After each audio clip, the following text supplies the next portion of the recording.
I'm a 28-year-old woman, and this story has been building up for my entire life, but I only recently realized just how deep it goes. For context, I've always been the black sheep of my family, while my older sister Jessica 30F has been the golden child since day one. Jessica could do no wrong. Growing up, I remember sitting through endless praise sessions where my mom 54F would gush about Jessica's achievements while completely ignoring anything I did. Even if I had something great to share, it was always overshadowed by whatever Jessica had done that week. Looking back, the signs were there early on, but it's amazing how blind you can be when it's your own family. During high school, I worked part-time jobs to save up for college. Meanwhile, Jessica had everything handed to her.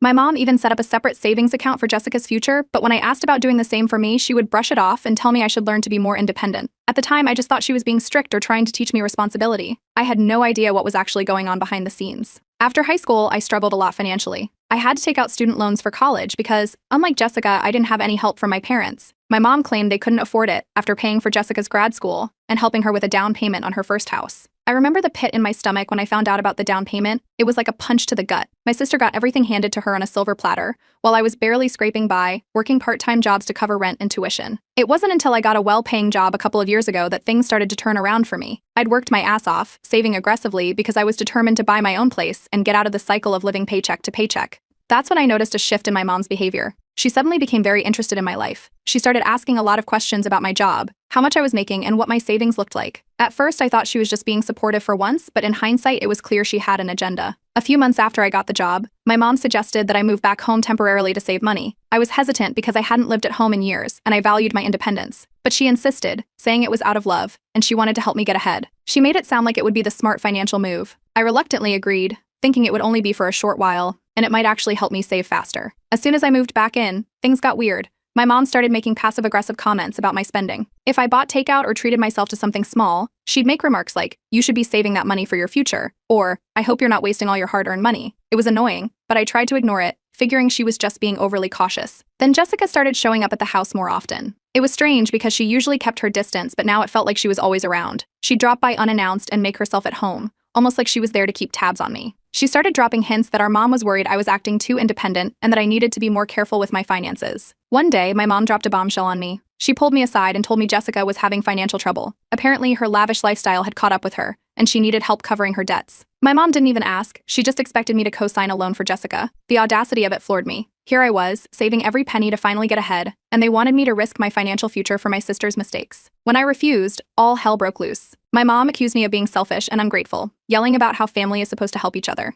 Jessica, of course, started crying, playing the victim card, and stormed out, claiming I didn't care about family at all. The argument was intense, and I left the house that night feeling more isolated than ever. Something about the whole situation didn't sit right with me. It wasn't just the loan request, it was how quickly they both turned on me, almost like they had planned this all along. I started digging into my finances, just to be safe. That's when I found something that made my blood run cold. A small loan taken out in my name years ago, one I had no memory of ever applying for. I confronted my mom about it the next day, but instead of explaining, she went straight into gaslighting mode. She told me I must have forgotten about it and that I was being dramatic. I knew in that moment that this was bigger than just a loan. My friends were furious when I told them what happened. They urged me to get legal advice, insisting that I needed to protect myself. Reluctantly, I scheduled a consultation with a lawyer. He took one look at the loan documents and confirmed what I had feared. It was fraud. He suggested I run a full credit check immediately, just to see if there were any other surprises. When I did, my heart sank. There were multiple accounts and loans that I had never opened, stretching back nearly a decade. That's when it hit me. My mom had been using my identity for years, sabotaging my progress every time I started to get ahead. This wasn't about family or love, it was about control. I realized then that I needed to confront her one last time before I decided what to do next. And I knew it wasn't going to be pretty. Update 1. After finding the fraudulent loans in my name, I knew I had to confront my mother. I drove back to the house, determined to get answers. The house was quiet when I arrived. My mother was sitting at the kitchen table, scrolling on her phone like it was just another normal day. I pulled out the stack of documents I had printed out, credit reports, loan statements, everything I had found. I spread them out in front of her. At first, she barely glanced at them. Then she leaned in, eyes narrowing as she realized what they were. I watched her expression shift, like she was trying to figure out how to play this. She picked up one of the statements, tilted her head, and handed it back to me. "You must have forgotten about these," she said. "You probably opened these accounts years ago and just don't remember." I pointed out the signatures. They weren't mine. They were in her handwriting. I showed her the dates, many of which were from when I was still in college, barely making ends meet. She waved it off, telling me I was being dramatic and paranoid. She insisted I was overreacting, that maybe I was just confused about my own finances. But I wasn't confused. I had never been more certain in my life. Right then, Jessica burst through the front door. She had her phone in her hand, and it looked like she had been texting someone nonstop. Without even pausing, she marched over, looked at the papers on the table, and rolled her eyes. "What are you doing to Mom?" she snapped. This is ridiculous. You're just jealous because I've been more successful. You always do this, making up stories to get attention. I couldn't believe it. Jessica wasn't even interested in hearing the truth. It was like she had already made up her mind. I realized then that she was in on it, or at the very least, willing to defend our mother no matter what. My mom, sensing that her initial tactic wasn't working, suddenly switched gears. Her eyes filled with tears, and she put on her best sad, regretful look. She grabbed my hand, squeezing it tightly. She said she was sorry that she only did it because she was worried about me. She claimed she had seen me struggling financially and wanted to teach me responsibility. She made it sound like she was doing me a favor, like all this was for my own good. I pulled my hand away and told her it was too late for apologies. I laid it out plainly I was going to take legal action. I had to protect my credit and my future. The look on her face when I said that, it was like I had slapped her. Her fake tears dried up instantly, replaced by a cold, angry stare. She didn't say another word, just stormed out of the room. Within an hour, my phone was blowing up. Aunts, uncles, cousins, all of them texting me, accusing me of being ungrateful and heartless. They said I was tearing the family apart, that I was cruel for even thinking about taking legal action against my own mother. It was clear they had all heard a very different version of the story, likely spun by my mother and Jessica. I tried to explain what was really happening, but no one wanted to listen. Jessica was already on social media, posting vague, emotional updates about how betrayal from family hurts the most. She painted me as the villain, a heartless daughter attacking her own mother out of greed. The comments flooded in with sympathy for her and our mom. I watched as the narrative shifted online, and it felt like I was losing control of the situation. I called my lawyer, who advised me to file a police report immediately. He said I needed to document everything, in case my mother decided to escalate things further. He warned me that this would likely blow up the family dynamic even more, but I knew it was the right move. I drove straight to the police station and filed the report. As I left, my phone buzzed with a message from a cousin I hadn't spoken to in years. She told me she had gone through something similar with her own mother, unauthorized loans, identity theft, the works. She said she believed me and encouraged me to stand my ground. It was the first bit of support I'd gotten all day, and it was enough to keep me going. I decided to block my mom and Jessica on social media and told my friends not to share any information about me with them. I needed space to figure out my next steps. That night, I was sitting in my apartment when I heard a loud banging on the door. It was my mom. She was yelling loud enough for the whole building to hear, accusing me of tearing the family apart, demanding that I drop everything. I called the police, and they arrived within minutes. They escorted her away, and I filed for a restraining order the very next day. It was the hardest decision I've ever made, but I knew it was necessary. The extended family continued to side with her, painting me as the villain. I felt isolated, but I stuck to my decision. I started therapy soon after, trying to make sense of everything that had happened. The more I talked about it, the more I realized just how deep my mother's manipulation went. It wasn't just about the money. It was about control, about keeping me dependent on her. A few days later, I got a letter in the mail from my mother's lawyer. It was a cease and desist notice, demanding that I drop the charges and retract my claims. I knew then that this was only the beginning of a bigger fight, but I wasn't backing down. Update 2. The cease and desist letter from my mother's lawyer arrived 3 days after I filed the police report. It was thick, filled with legal jargon that I had to read twice, just to make sense of it. The letter accused me of defamation, demanded that I retract the police report, and included thinly veiled threats about ruining my reputation if I didn't comply. It was obvious they were trying to intimidate me into backing down. I immediately called my lawyer. He skimmed through the letter and told me not to respond directly. Instead, he advised me to gather more evidence. We needed a stronger case if we were going to deal with whatever was coming next. He suggested I request copies of all financial records tied to my social security number. I knew it was going to be a tedious process, but it was the only way to figure out the full extent of the damage. Over the next week, I pulled my credit report and contacted every bank listed. What I found made my stomach drop. There were more unauthorized loans, credit cards, and lines of credit cards, in lines of credit I had never opened. The debt stretched back nearly a decade, and the total amount was close to $100,000. It was worse than I had imagined. This wasn't just 1 or 2 loans. This was a pattern of financial abuse that had been going on for years, right under my nose. I started noticing something even more disturbing. The dates of many of the largest transactions matched up with events Jessica had bragged about in the past, like her extravagant vacation to Europe, the designer bags she showed off at family gatherings, and even her wedding expenses. It became clear that she had benefited directly from the money my mother had stolen using my identity. I tried reaching out to a few close relatives, hoping they would finally see the truth. I shared what I had found, but instead of support, I was met with disbelief and accusations. They repeated my mother's story, that I was confused, mentally unstable, and lashing out for no reason. It felt like I was banging my head against a wall. They were so deeply entrenched in her lies that nothing I said could change their minds. Then I remembered something from years ago. My mother used to keep a filing cabinet in her office labeled finances. It was always locked, and she was secretive about it, never letting anyone near it. I called my dad. He divorced my mom a few years back and asked if he remembered the cabinet. He did, and his reaction surprised me. He said he always suspected she was up to something manipulative, but he had no idea it was this serious. He offered to help me look through it if we could get access to the house while she was out. The opportunity came sooner than expected. My mom had a scheduled out-of-town visit with a friend, so my dad and I drove to the family home together. We found the cabinet in the basement, still locked. After some struggle, we managed to pry it open. Inside was a goldmine of evidence, bank statements, loan applications, credit card records, all with my forged signature. There were even notes in Jessica's handwriting on some of the documents, like she had helped fill them out. It was undeniable now. Jessica knew. She had been complicit in the fraud, and my mother had orchestrated the entire scheme. I took photos of everything and stored the documents safely. Later that night, I confronted Jessica at her apartment. I showed her the evidence. At first, she tried to deny it, but when I pointed out her handwriting, she broke down. She admitted that she knew about the loans, but insisted that our mother had convinced her it was all for the family's benefit. She begged me not to go public, promising she would pay back the money if I just kept quiet. I told her I was done protecting her. I was going to the authorities with everything I had. She pleaded with me, sobbing, but I refused. I left her standing there, crying, as I walked out. The betrayal I felt in that moment was deeper than anything I had experienced before. I sent my mother a detailed message, outlining all the evidence I had gathered. I gave her one last chance to come clean and make things right. I set a deadline for her response. When it finally came, it was exactly what I expected: a long, manipulative text filled with guilt-tripping accusations. She claimed I was trying to ruin her life and that my dad had brainwashed me into going against her.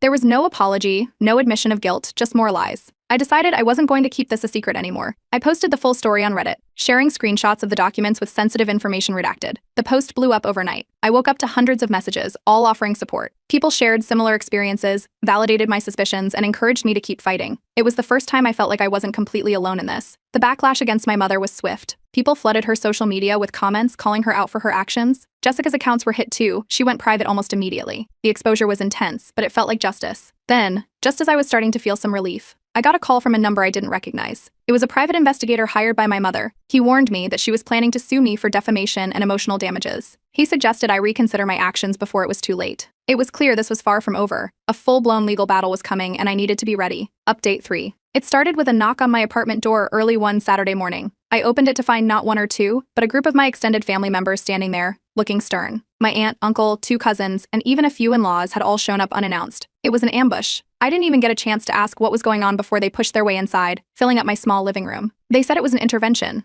that I was tearing the family apart with my accusations and legal actions. My aunt, who I hadn't seen in years, took charge, insisting that I needed to drop everything, reconcile with my mother, and stop this madness. They went on about how I was destroying the family's reputation, how my mother was heartbroken and being painted unfairly as a monster. My uncle even brought up family loyalty, saying that airing our problems publicly was bringing shame on everyone. I let them talk for a while, but when it became clear they weren't going to stop, I pulled out my phone. I opened the photo gallery where I had saved copies of the documents, the forged loan applications, the fake credit cards, the credit report with all the unauthorized accounts. I held up the phone and started showing them the evidence. I didn't say much. I just let them look. There was silence as I flipped through the photos, pointing out my mother's handwriting, the dates, and the signatures she had forged. The room felt tense, like a balloon ready to pop. My aunt's face turned pale as she realized this wasn't just a misunderstanding or a family squabble. It was a crime. I told them that if they continued to side with my mother after seeing this, they were enablers. They were complicit. My cousin, who had been standing quietly in the back, suddenly stormed out, slamming the door behind her. The rest of them followed soon after, muttering angrily among themselves, refusing to admit they had been wrong. I thought that was the end of it, but as the door closed, I felt a hand on my shoulder. It was my estranged uncle, the black sheep of the family. He hadn't said a word during the entire ambush. He asked if we could talk privately, so we stepped out onto the balcony. He told me he had his own history with my mother, that she had manipulated and financially abused their parents before they passed away. He had cut contact with her years ago after she convinced their father to change his will, cutting him out completely. He offered to testify in court to back up my claims about her manipulative behavior. I couldn't believe it. I had expected to face this alone, but here was someone who had experienced her deceit firsthand. With his support, I felt a surge of determination. I called my lawyer immediately after he left and told him we were ready to move forward. He filed the lawsuit that week, including charges of identity theft, fraud, and financial abuse. A few days later, Jessica showed up at my apartment. She looked a mess, her makeup was smeared, and it was obvious she had been crying. She begged me to let her in, and I did, reluctantly. She paced around the room, rambling about how everything had gotten out of control. She admitted that she had been manipulated by our mother, that she had gone along with the scheme, because she felt like she didn't have a choice. She was terrified of the legal repercussions and offered to testify against our mother if it meant saving herself. As if on cue, my phone buzzed with a text message from my mother. It was a long, ranting message filled with threats. She said she was going to disown me, cut me out of the family inheritance entirely if I didn't drop the case. She accused me of betraying her, of being brainwashed by my father. It was a desperate attempt to guilt-trip me, but it only strengthened my resolve. My story started getting picked up online, making its way to major forums and even a couple of news sites. The overwhelming public support was incredible. People were sharing their own experiences with toxic family members,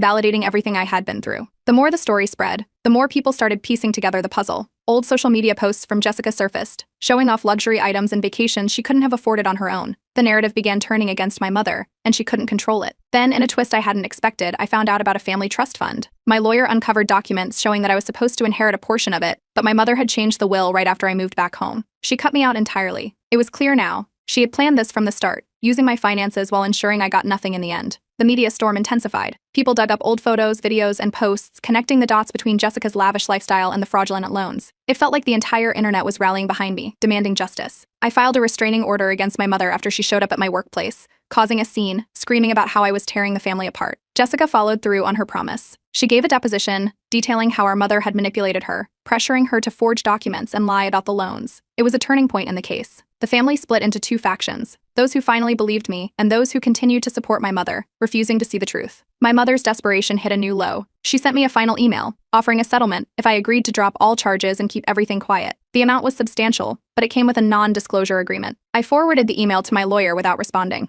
The court date was set. This was it. I knew that this case could either ruin me financially or finally free me from the grip of my mother's control. Update 4. The day of the court hearing arrived faster than I expected. I walked into the courthouse with a folder packed full of evidence, everything I'd gathered over the past few months. The forged loan documents, Jessica's deposition, photos from the filing cabinet, it was all there. I knew it was going to be a long day, but I felt ready. Inside the courtroom, I noticed my mother sitting at the defendant's table. She looked calm, almost smug, as if she believed she still had the upper hand. Her lawyer, a polished man in an expensive suit, kicked off the opening statements by painting her as a loving, misunderstood mother.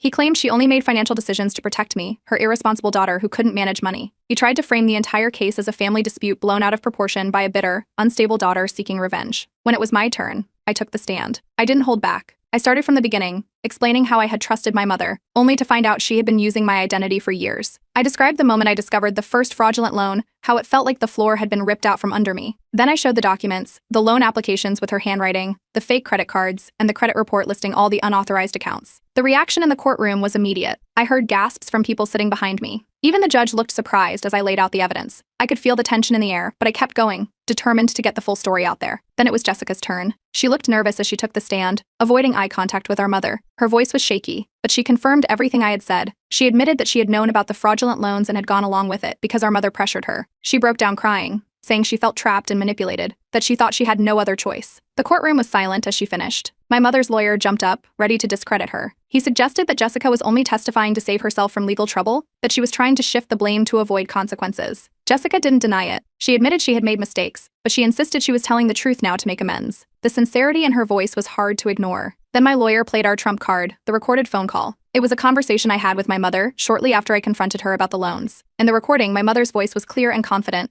She admitted to opening the accounts in my name, saying, "I did what I had to do. You wouldn't have made it without my help." The recording echoed through the courtroom. I watched as my mother's face turned red. She jumped up from her seat, yelling that it was all lies, that I had manipulated the recording. The judge had to reprimand her for the outburst, telling her to sit down and control herself. The tension was so thick you could cut it with a knife. Next, my estranged uncle took the stand. He was calm and collected as he shared stories about our mother's history of financial manipulation. He talked about how she had convinced their father to change his will, cutting him out completely. He described how she had manipulated and controlled people to get what she wanted. His testimony provided the missing context, showing that this wasn't a one-time mistake, it was a pattern of behavior. Then came the bombshell. My lawyer presented the altered will. The document showed that I was originally entitled to a significant portion of the family trust fund. The changes were made shortly after I moved back home, around the same time the unauthorized loans were taken out. It was obvious now that this had been her plan all along, to use my finances while cutting me out entirely. The judge's expression shifted as he listened. He asked my mother's lawyer for an explanation, but the lawyer stammered, unable to give a satisfactory answer. It was clear they hadn't expected this evidence. During a recess, my mother cornered me in the hallway. Her face was pale, and her voice was low as she pleaded with me to settle. She offered to pay me off quietly, to end this nonsense before it got worse. I told her it wasn't about the money anymore, it was about justice. I turned and walked back into the courtroom, leaving her standing there, looking desperate for the first time. The news of the courtroom drama spread quickly. Family members who had previously sided with my mother started messaging me, expressing shock and disbelief. Some apologized, admitting they hadn't believed me before. Others continued to blame me for airing dirty laundry and making the family look bad. Finally, after several tense hours of deliberation, the judge returned with the verdict. He ruled in my favor, finding that my mother had committed identity theft and financial abuse. She was ordered to repay all the fraudulent debts and to restore my original share of the trust fund. The relief that washed over me was overwhelming. As the verdict was read, my mother had a public meltdown right there in the courtroom. She screamed at me, calling me an ungrateful child and accusing me of ruining her life. Security had to escort her out as she continued her tirade. It was a scene straight out of a soap opera. Walking out of the courthouse, I felt a strange mix of relief and sadness. I was finally free from her control, but I knew this victory came at a price. I had lost most of my family, and they might never understand what I went through. Just as I was getting into my car, my phone buzzed with a notification. Jessica had posted a public apology on social media. She acknowledged her role in the deception, thanked me for standing up to our mother, and promised to do better. The post was going viral, and I knew this was only the beginning of the fallout. Update 5. After the court case, I expected things to quiet down, But Jessica's public apology changed everything. Her post went viral almost instantly. She wrote a long message admitting her complicity, detailing how our mother had manipulated her, and explaining that she had gone along with it because she felt trapped. She described how our mother took advantage of both of us for years, controlling our finances and pitting us against each other. Thousands of people commented, sharing their own stories of family betrayal and manipulation. It was surreal to watch, but the support pouring in was overwhelming.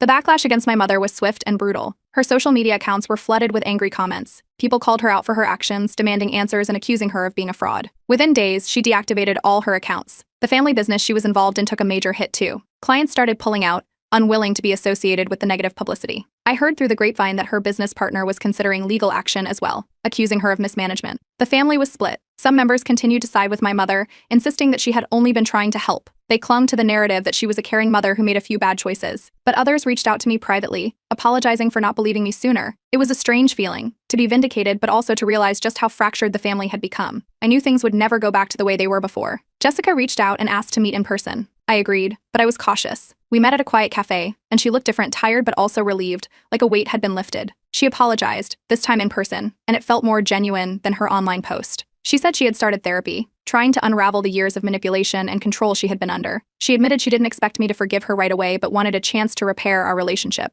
I listened, and while I didn't make any promises, I told her I appreciated her honesty. It was a start, but trust was something that would take time. I continued my own therapy, diving deeper into the patterns of emotional abuse I had endured growing up. The more I unpacked, the more I realized just how much control my mother had exerted over my life. Therapy helped me understand that it wasn't my fault for not seeing it sooner. It was a slow process, but I started to forgive myself. A few weeks later, I received another letter from my mother's lawyer. This time, it was a settlement offer. It included a large sum of money, but it came with strings attached, a non-disclosure agreement (NDA). The NDA would prevent me from ever speaking publicly about the case or the family issues again. I thought about it for a few days but ultimately decided to reject it. No amount of money was worth my silence. I forwarded the letter to my lawyer and moved on. I wrote a message to the family group chat, laying everything out clearly. I explained why I took legal action and detailed the evidence I had found. I didn't ask for their forgiveness or try to change their minds. I just wanted them to know the truth. I ended the message by saying that while I was sad to lose them, I had to protect myself. The responses were mixed. Some sent messages of support, while others accused me of tearing the family apart. I didn't reply. I knew I had said all I needed to say. Around this time, a major news outlet picked up my story. It was framed as an example of standing up to family financial abuse, and the response was incredible. I received an outpouring of messages from people who had gone through similar experiences. It felt validating to know I wasn't alone. It gave me a sense of closure I didn't realize I needed. My father also reached out. We hadn't spoken much in recent years, but he called me out of the blue. He apologized for not seeing the signs earlier, for not stepping in when he should have. We had a long, emotional conversation, and for the first time, it felt like we were on the same page. It wasn't a full reconciliation, but it was a good first step. Jessica's public apology tour continued. She did interviews, sharing her side of the story and talking about the manipulation we both experienced. I watched some of them from a distance. It was hard to see her so vulnerable, but it also made me feel a sense of relief. She was taking responsibility, and that was more than I ever expected. Jessica and I decided it was time for a fresh start. We found a small, cozy apartment in a new city, far away from the drama. Moving day was bittersweet, but as we unpacked the last of our things, I felt a sense of peace I hadn't felt in years. Then, just as we were finishing up, I received a package in the mail from my estranged aunt. Inside was a letter and a small, tarnished locket, a family heirloom that my grandparents had intended for me. The letter explained that my mother had hidden it away, but my aunt felt I deserved to have it. I held the locket in my hand, feeling a wave of unexpected gratitude. I made one final post on Reddit, updating everyone who had followed my story. I thanked them for their support, shared my plans for the future, and told them about the move. The response was overwhelming, with people cheering me on, saying how proud they were that I stood up for myself. It was the perfect ending to this chapter of my life. As I sat in our new living room, sunlight streaming through the windows, I looked around at our new home. I could hear Jessica laughing in the kitchen, and for the first time in years, I felt free. I knew I was ready for this new chapter. I ended my Reddit post with a simple message: sometimes the family you build is better than the one you're born into.